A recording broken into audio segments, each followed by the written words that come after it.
Hi hello എല്ലാവർക്കും മല്ലീസ് kitchen റെസിപ്പീസിലോട്ട് സ്വാഗതം. ഇന്നത്തെ വീഡിയോ ഏത്തപ്പഴം കൊണ്ടുണ്ടാക്കുന്ന നല്ല ടേസ്റ്റി ആയിട്ടുള്ള ഒരു സ്പ്രിംഗ് റോളിൻ്റെ റെസിപ്പിയാണ്. വളരെ ഹെൽത്തി ആയിട്ടുള്ള ഈ പലഹാരം എങ്ങനെയാണ് തയ്യാറാക്കുന്നതെന്ന് നോക്കാം. ഇതിനായി ഒരു പാനിലോട്ട് 1 ടേബിൾ സ്പൂൺ നെയ്യ് ഒഴിച്ച് ഒന്ന് ചൂടായി വരുമ്പോൾ ഞാൻ അതിലോട്ട് ഒരു ക്യാരറ്റ് കട്ട് ചെയ്താണ് ചേർത്ത് കൊടുക്കുന്നത്. ക്യാരറ്റ് ഇതുപോലെ കനം കുറച്ച് നീളത്തിലാണ് ഒന്ന് കട്ട് ചെയ്തെടുത്തിരിക്കുന്നത്. ഇനി ഈ ക്യാരറ്റ് നമുക്കൊന്ന് വഴറ്റിയെടുക്കാം. ക്യാരറ്റിന് ഒരിത്തിരി വേവുള്ളതുകൊണ്ട് ഒന്ന് വഴറ്റിയതിന് ശേഷം ഞാനിതൊന്ന് അടച്ച് വെച്ച് ഒരു 2-3 മിനിറ്റ് സമയം ഒന്ന് അടച്ചു വെച്ചുകൂടി വേവിച്ചെടുക്കുന്നുണ്ട്. ഒരു ലോ ഫ്ലെയിമിൽ 2-3 മിനിറ്റ് നമുക്കൊന്ന് അടച്ചു വെച്ച് വേവിക്കാം. വെള്ളമൊന്നും ചേർത്ത് കൊടുക്കേണ്ട ആവശ്യമൊന്നുമില്ല. ഇപ്പോൾ ഇതാ ക്യാരറ്റ് ഒന്ന് വെന്ത് വന്നിട്ടുണ്ട്. ഈ ഒരു പരുവത്തിലൊന്ന് വെന്ത് കിട്ടിയാൽ മതിയാകും. ഇനി ഇതിലോട്ട് ഞാൻ നേന്ത്രപ്പഴമാണ് ചേർത്ത് കൊടുക്കുന്നത്. ഒരു വലിയ നേന്ത്രപ്പഴമാണ് എടുത്തിരിക്കുന്നത്. പഴവും ഇതുപോലെ ഒന്ന് നീളത്തിൽ കനം കുറഞ്ഞാണ് കട്ട് ചെയ്തെടുത്തിരിക്കുന്നത്. ഇനി പഴം കൂടി ചേർത്ത് നമുക്കൊന്ന് വഴറ്റിയെടുക്കാം.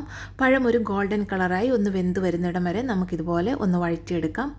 അപ്പോൾ ഇതാ പഴവും ക്യാരറ്റും നല്ലൊരു ഗോൾഡൻ കളറായി നല്ല പോലെ ഒന്ന് വെന്ത് വന്നിട്ടുണ്ട്. ഈ ഒരു പരുവത്തിൽ വേവിച്ചെടുത്താൽ മതി. ഒത്തിരി അങ്ങ് കുത്തി ഉടച്ചെടുക്കരുത്, അതുപോലെ ഒന്ന് വേവിച്ചെടുക്കുക. ഇനി ഇതിലോട്ട് ചേർത്ത് കൊടുക്കുന്നത് പഞ്ചസാരയാണ്. ഇത് ഓപ്ഷണലാണ്, നിങ്ങൾക്ക് വേണമെങ്കിൽ മാത്രം ചേർത്ത് കൊടുത്താൽ മതി. ഞാനിപ്പോൾ ഒരു 3 ടേബിൾ സ്പൂൺ പഞ്ചസാര ചേർത്ത് കൊടുക്കുന്നുണ്ട്. നിങ്ങൾക്ക് വേണമെങ്കിൽ 1 ടേബിൾ സ്പൂണൊക്കെ മാത്രം ചേർത്ത് കൊടുത്താൽ മതിയാകും. പഞ്ചസാര കൂടി ചേർത്ത് കൊടുത്തിട്ട് നല്ലപോലെ ഒന്ന് മിക്സ് ചെയ്തെടുക്കാം. നിങ്ങളെടുക്കുന്ന പഴത്തിന് നല്ല മധുരം ഉണ്ട് എന്നുണ്ടെങ്കിൽ കുറച്ച് പഞ്ചസാര മാത്രം ചേർത്ത് കൊടുത്താൽ മതിയാകും. ഇപ്പോൾ ഈ പഴത്തിന് അധികം മധുരം ഇല്ലാത്തത് കൊണ്ടാണ് ഞാൻ കുറച്ച് കൂടുതൽ പഞ്ചസാര ചേർത്ത് കൊടുത്തത്.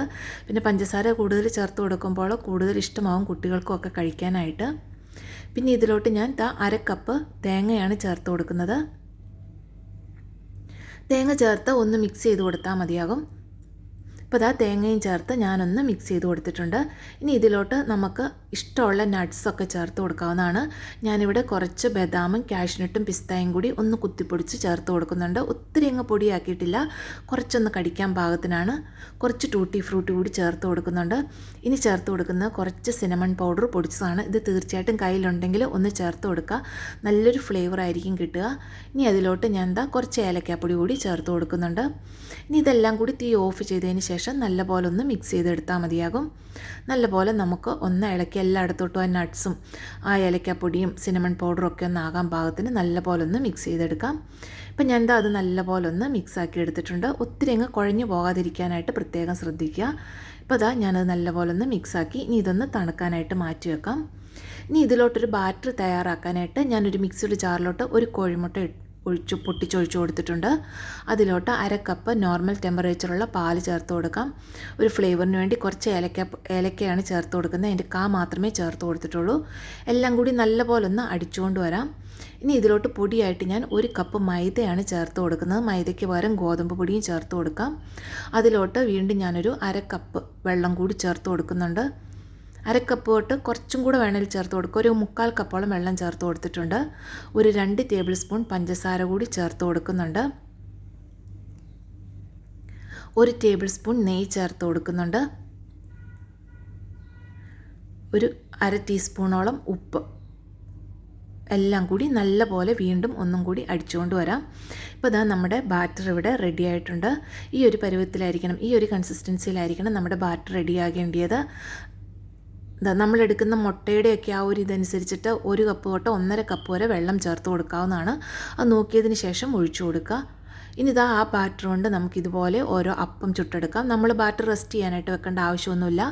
ലോ ഫ്ലെയിമിൽ ചൂടായ ഒരു പാനിലോട്ട് കുറച്ച് എണ്ണയൊന്ന് സ്പ്രെഡ് ചെയ്തതിന് ശേഷം ഇതുപോലെ ഓരോ തവി മാവ് ഒഴിച്ചു കൊടുക്കുക. നിങ്ങളുടെ പാനിൻ്റെ വലുപ്പത്തിനനുസരിച്ചിട്ട് വേണം മാവ് ഒഴിച്ചു കൊടുക്കാനായിട്ട്. കുറച്ച് തീരെ ചെറിയ പാനാണെന്നുണ്ടെങ്കിൽ 1/2 തവിയൊക്കെ ഒഴിച്ചു കൊടുത്താൽ മതി. കുറച്ചും കൂടെ വലിയ പാനാണെന്നുണ്ടെങ്കിൽ 1.5 തവിയൊക്കെ ഒഴിച്ചു കൊടുക്കാവുന്നതാണ്. അപ്പം ഞാൻ ഓരോ തവി വീതം ഒഴിച്ചു കൊടുത്ത് നല്ല തിൻ ലെയറായിട്ടുള്ള ഓരോ അപ്പം ഇതുപോലെ ചുട്ടെടുക്കുന്നുണ്ട്. ഒരു സൈഡൊന്ന് വെന്ത് വരുമ്പോൾ മറിച്ചിട്ട് മറു സൈഡ് കൂടി ഒരു 2-3 സെക്കൻഡ് ഒന്ന് വേവിച്ചെടുത്താൽ മതിയാകും. പെട്ടെന്ന് തന്നെ വെന്ത് വരുന്നതാണ്. അടുത്തത് ഒഴിച്ചു കൊടുക്കുമ്പോൾ നമ്മൾ പാനിൻ്റെ ചൂട് ശ്രദ്ധിക്കണം. എന്നാൽ മാത്രമേ നമുക്കിതുപോലെ ചുറ്റിച്ചെടുക്കാനായിട്ട് സാധിക്കുകയുള്ളൂ. പാൻ ഒരു മീഡിയം ഫ്ലെയിമിൽ വെച്ച്, ഒരു ലോ ഫ്ലെയിമിൽ വെച്ച് കൊടുത്തിട്ട് മീഡിയം ചൂടിലായിരിക്കണം പാൻ ഉണ്ടായിരിക്കേണ്ടത്. ഒത്തിരി പാൻ ചൂടായിപ്പോയാൽ നമുക്കിതുപോലെ ചുറ്റിച്ചെടുക്കാനായിട്ട് പറ്റത്തില്ല. ഇപ്പോൾ അതും റെഡിയായി ഒന്ന് വെന്ത് വന്നിട്ടുണ്ട്. മറിച്ചിട്ട് കൊടുത്ത് മറു സൈഡ് കൂടി ഒരു 2-3 സെക്കൻഡ് ഒന്ന് വേവിച്ചെടുക്കാം. ഇനി അതുപോലെ നമുക്ക് മുഴുവൻ അപ്പവും ചുട്ടെടുക്കാം. എനിക്ക് ഏകദേശം ഒരു 10 എണ്ണത്തോളം ചുട്ടെടുക്കാനായിട്ട് പറ്റിയിട്ടുണ്ട് ആ ഒരു കപ്പ് പൊടി കൊണ്ട്. ഇനി ഇതാ ഓരോ അപ്പത്തിനും മുകളിലും നമ്മൾ റെഡിയാക്കി വെച്ച ആ ഫില്ലിങ് ഇതുപോലെ നമുക്കിഷ്ടമുള്ള അളവിൽ ചേർത്ത് കൊടുക്കാം. ഇപ്പം ഞാൻ എന്താ കുറച്ചധികം ഫില്ലിങ് ചേർത്ത് കൊടുത്തിട്ടുണ്ട്. അതിനുശേഷം ഇതുപോലെ ഒന്ന് മടക്കിയെടുക്കാം. നമ്മൾ സാധാരണ സ്പ്രിംഗ് റോളിനും ചിക്കൻ റോളിനൊക്കെ മടക്കിയെടുക്കുന്ന പോലെ തന്നെ നമുക്കിതുപോലെ ഒന്ന് മടക്കിയെടുക്കാം. ഇതുപോലെ ഒന്ന് മടക്കിയതിന് ശേഷം എന്താ അതിൻ്റെ ആ തുമ്പത്തായിട്ട് നമ്മൾ റെഡിയാക്കി വെച്ച് നമ്മൾ അപ്പം ഉണ്ടാക്കാനെടുത്ത അതേ സെയിം ബാറ്റർ തന്നെയാണ് ഞാനൊന്ന് തേച്ച് കൊടുത്തിരിക്കുന്നത്. ഒന്ന് ബ്രഷ് ചെയ്ത് കൊടുത്തിട്ട് ഇതുപോലെ ഒന്ന് ഒട്ടിച്ചെടുക്കാം. അതുപോലെ തന്നെ നമുക്ക് അടുത്തതും ഇതുപോലെ ചെയ്തെടുക്കാം. ഓരോ അപ്പം ഉണ്ടാക്കുമ്പോഴും നമുക്കിതുപോലെ അന്നേരം തന്നെ ഓരോന്നോരോന്ന് ഉണ്ടാക്കി എടുക്കാവുന്നതാണ്. ഇപ്പോൾ ഇത് അടുത്തും അതുപോലെ ആവശ്യത്തിനുള്ള ഫില്ലിങ് വെച്ച് കൊടുക്കുക. കുറച്ച് വലുതാക്കി എടുത്താൽ നല്ലതാണ്. കുട്ടികളൊക്കെ ഒരെണ്ണമൊക്കെ കഴിച്ചിട്ട് വീണ്ടും എടുക്കാൻ പറഞ്ഞാൽ അവർക്ക് മടിയായിരിക്കും. അപ്പോൾ കുറച്ച് വലുതായിട്ടുണ്ടാക്കി കൊടുത്താൽ ഒരെണ്ണം അവർക്ക് നല്ല ആവശ്യത്തിന് ഹെവി ആയിട്ട് നിന്നോളും. ഇപ്പോൾ ഇതുപോലെ 2 സൈഡും മടക്കിയതിന് ശേഷം വീണ്ടും മടക്കി നമുക്കിതുപോലെ മുഴുവനും റെഡിയാക്കി എടുക്കാവുന്നതാണ്. വളരെ എളുപ്പം തയ്യാറാക്കി എടുക്കാൻ പറ്റുന്ന നല്ലൊരു പലഹാരമാണ്. മൈദയ്ക്ക് പകരം നിങ്ങൾക്ക് ഗോതമ്പ് പൊടി എടുക്കുകയാണെന്നുണ്ടെങ്കിൽ കുറച്ചും കൂടി ഹെൽത്തി ആയിട്ട് തയ്യാറാക്കാൻ പറ്റും. ഞാനിപ്പം നമ്മൾ അപ്പം ഉണ്ടാക്കാനെടുത്ത അതേ ബാറ്റർ തന്നെയാണ് അതിൻ്റെ ടിപ്പിലൊന്ന് സ്പ്രെഡ് ചെയ്ത് കൊടുക്കുന്നത്. ഇതുപോലെ നമുക്ക് മുഴുവനും റെഡിയാക്കി എടുക്കാം. അപ്പം ഞാൻ അത് മുഴുവനും റെഡിയാക്കി എടുത്തിട്ടുണ്ട്. 2-3 എണ്ണം വേറൊരു പ്ലേറ്റിലും കൂടിയുണ്ട്. ഇനി നമുക്കതൊന്ന് ചുട്ടെടുക്കാം. അതിനായിട്ട് ഞാനിപ്പോൾ അപ്പം ഉണ്ടാക്കി അതേ പാനിലോട്ട് തന്നെ കുറച്ച് നെയ്യൊന്ന് തടവി കൊടുത്തിട്ട്, നെയ്യോ എണ്ണയോ എന്ത് വേണമെങ്കിലും ഒന്ന് ബ്രഷ് ചെയ്ത് കൊടുക്കാം. കുറച്ച് തേച്ച് കൊടുത്താൽ മതി. നിങ്ങൾക്ക് വേണമെങ്കിൽ ഇത് ഡീപ്പ് ഫ്രൈ ചെയ്തെടുക്കാം. ഞാനിപ്പോൾ ഇതുപോലെ കുറച്ച് നെയ്യിലൊന്ന് ഫ്രൈ ചെയ്തെടുക്കുന്നേ ഉള്ളൂ. ഇതുപോലെ 3-4 എണ്ണം വെച്ച് കൊടുക്കാം. ഞാനിപ്പം വെച്ച് കൊടുത്ത് കുറച്ച് കൂടുതലായിപ്പോയി. അതുകൊണ്ട് എനിക്കിത് തിരിച്ചും മറിച്ച് വിടാനായിട്ട് കുറച്ച് ബുദ്ധിമുട്ടായിരുന്നു. നിങ്ങളൊരു 3 എണ്ണമൊക്കെ വെച്ച് കൊടുത്താൽ മതി. പാനിൻ്റെ വലുപ്പത്തിനനുസരിച്ചിട്ട് വെച്ച് കൊടുക്കുക. അതിനുശേഷം ഒരു സൈഡ് ഇതുപോലൊന്ന് മൊരിഞ്ഞ് വരുമ്പോൾ മറിച്ച് വെച്ച് കൊടുത്ത് മറു സൈഡ് കൂടി നല്ലപോലെ ഒന്ന് മൊരിയിച്ചെടുക്കുക. ഇപ്പോൾ 2 സൈഡ് നല്ലപോലെ മൊരിഞ്ഞ് വന്നിട്ടുണ്ട്. നമുക്കിനി ഇത് പാനിൽ നിന്നും കോരിയെടുക്കാം. ഇപ്പം ഞാൻ അത് പാനിൽ നിന്നും കോരിയെടുക്കുന്നുണ്ട്.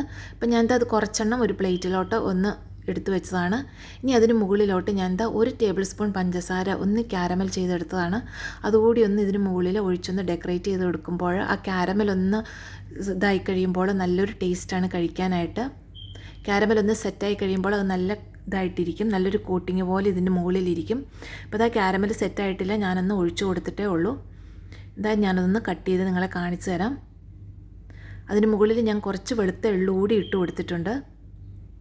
ഇതുപോലെ ആയിരിക്കും ഉണ്ടാവുക. ആ സിനമണിൻ്റെ ഒക്കെ ഒരു ഫ്ലേവർ ഉള്ളതുകൊണ്ട് വളരെ ടേസ്റ്റി ആയിട്ടുള്ള ഒരു പലഹാരമാണ്.